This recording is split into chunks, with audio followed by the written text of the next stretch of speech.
রেস্টুরেন্টের স্বাদকেও হার মানাবে আমার এই কাঁকড়ার রেসিপি। 5 স্টার হোটেলে গিয়ে এই কাঁকড়া যদি আপনি খেতে চান, আপনার থেকে চওড়া দামে দিয়ে তারপর খেতে হবে। সেটা না করে বাসায় বাজার থেকে কাঁকড়া কিনে এনে এইভাবে রান্না করবেন, দেখবেন এত পরিমাণে স্বাদ হবে যে আপনি এই স্বাদের কথা কখনোই ভুলতে পারবেন না। চলুন তাহলে দেখে নেওয়া যাক। এখানে আমি বাজার থেকে যে কাঁকড়াটা এনেছি একদম সুন্দর করে তারা কেটে দিয়েছে। আমি কিন্তু বাসায় একদমই কাটতে পারতাম না, দেখে বুঝতে পারছেন কাঁকড়াটা কিন্তু একটু বড় সাইজের। একদম সুন্দর করে বাইরে থেকে কেটে এনে বাসায় পরিষ্কার করে ধুয়ে এখানে আমি এক টুকরো লেবুর রস দিয়ে ভালো করে সবগুলো মেখে নিব। এর মধ্যে দিয়ে দিব হলুদ 1 চিমটি পরিমাণ এবং লবণ দিয়ে ভালো করে মেখে এই কাঁকড়াগুলোকে ভেজে নিব।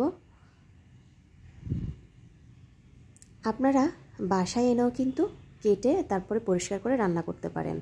এবার চুলায় পরিমাণ মতো তেল দিয়ে কাঁকড়া সবগুলো ভেজে নিব। ভালো করে ভাজা হয়ে গেলে এর মধ্যেই আমি সব উপকরণ দিয়ে দিব। যে তেলটা আমি দিয়েছি ওই তেলটার মধ্যেই সম্পূর্ণ রান্না তৈরি করে নিব। দেখে বুঝতে পারছেন পারফেক্টভাবে ভাজা হয়ে গেছে।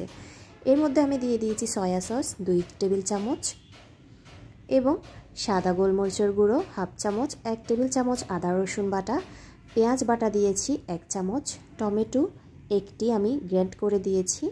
এরপর লাল মরিচ দিয়েছি 1 চামচ, গরম মশলা দিয়েছি 2 চামচ।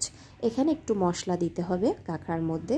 টমেটো সস দিয়েছি 1 চামচ এবং আমি 2 চামচ সরিষার তেল ব্যবহার করেছি। এতে করে ফ্লেভারটা যে এত পরিমাণে ভালো লাগবে, না খেলে বুঝতেই পারবেন না। আসলেই এত পরিমাণে মজা হয়েছে এই রেসিপিটা আমি বলে বোঝাতে পারবো না। আপনারা অবশ্যই কিন্তু এইভাবে এই প্রসেসে বাসায় রান্না করে খাবেন, দেখবেন অনেক অনেক ভালো লাগবে। রেস্টুরেন্টের স্বাদকেও হার মানাবে। এরপর 10-12 মিনিট ভালো করে কষিয়ে নিয়েছি। এই পর্যায়ে কিন্তু কোনো পানি দিইনি আমি। এর মধ্যে কাঁকড়ার মধ্যে কিন্তু সম্পূর্ণ মশলা ঢুকে গেছে।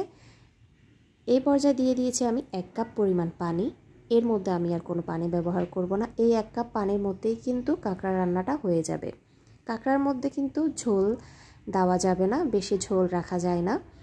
এর মধ্যে আমি কয়েকটি কাঁচামরিচ ফালি করে দিয়েছি। আরও 10 থেকে 15 মিনিট আমি চুলার আগুন অল্প আঁচে দিয়ে সম্পূর্ণ রান্নাটা করে নিয়েছি। সব মিলিয়ে প্রায় আধা ঘন্টার থেকে একটু বেশি লেগেছে সময়। বাস পারফেক্টভাবে হয়ে গেছে কাঁকড়া রেসিপি। দিয়ে দিয়েছি ধনিয়া পাতা। গরম গরম পরিবেশন করবেন। আর হ্যাঁ, একটি কথা, কাঁকড়া কিন্তু ফ্রিজে রেখে দিয়ে খাবেন না। যখন আনবেন তখনই কিন্তু এটা তৈরি করে রান্না করে খেয়ে নেবেন। আজকের মতো এখানেই। ভালো থাকলে অবশ্যই রেসিপিটি দেখবেন, ফলো করবেন এবং পাশে থাকবেন। চ্যানেলটি যারা নতুন আছেন সাবস্ক্রাইব করে দিবেন। আজকের মতো এখানেই। ভালো লাগলে অবশ্যই পাশে থাকবেন। আল্লাহ হাফেজ।